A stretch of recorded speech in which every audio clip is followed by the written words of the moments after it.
В Якутске продолжается турнир по Северному многоборью. За звание лучших борются 89 спортсменов из 15 районов республики. Призовой фонд соревнований составляет 800 тысяч рублей. В эти минуты на турнире находится наш корреспондент Саргалана Федорова, и она на прямой связи со студией. Саргалана, здравствуй. По какому виду сейчас соревнуются многоборцы? Приветствую, Кристина. Сейчас спортсмены показывают свою силу и сноровку в прыжках через нарты. Это одна из сложнейших дисциплин северного многоборья. К слову, чтобы получить звание кандидат в мастера спорта, спортсменам нужно спрыгнуть через 300 нарт. Кажется, что это очень сложно, но спортсмены справляются. Сейчас соревнуются мужчины и юноши, и к этому времени уже установлено 2 рекорда. И подробнее об этом нам расскажет главный судья соревнований Анатолий Попов. Анатолий, здравствуйте. Расскажите, кто какой рекорд установил и вообще какие команды сейчас находятся в лидирующих позициях? Здравствуйте. У нас сегодня проходит 5-й заключительный вид по прыжке через нарты.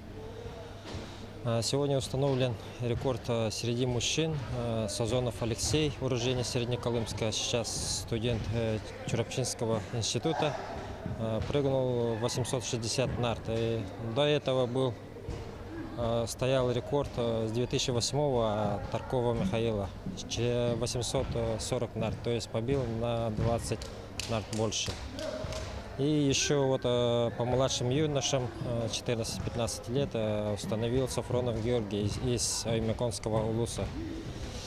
Предыдущий рекорд принадлежал Колодезникову из Татинского улуса 801 нарт, это 2014 года в Красноярске. Спасибо, Анатолий. Напомню, что до этого в течение 3 дней спортсмены соревновались по северному тройному прыжку, метанию аркана, метанию топора, бегу по пересеченной местности. И участвуют все сильнейшие спортсмены республики среди взрослых, юниоров и юношей. Но не смогли приехать команды из Тампонского, Усть-Майского, Алданского районов. По итогам турнира определят не только победителей, но и абсолютных чемпионов. И этот турнир станет одним из ключевых этапов на чемпионат и первенство России, которые пройдут в следующем году в Якутске. И спортсмены, которые покажут наилучшие результаты, войдут в сборную Якутии. Победители определятся сегодня в 15 часов. Кристина? Саргалана, спасибо. Я напомню, на прямой связи со студией была моя коллега Саргалана Федорова.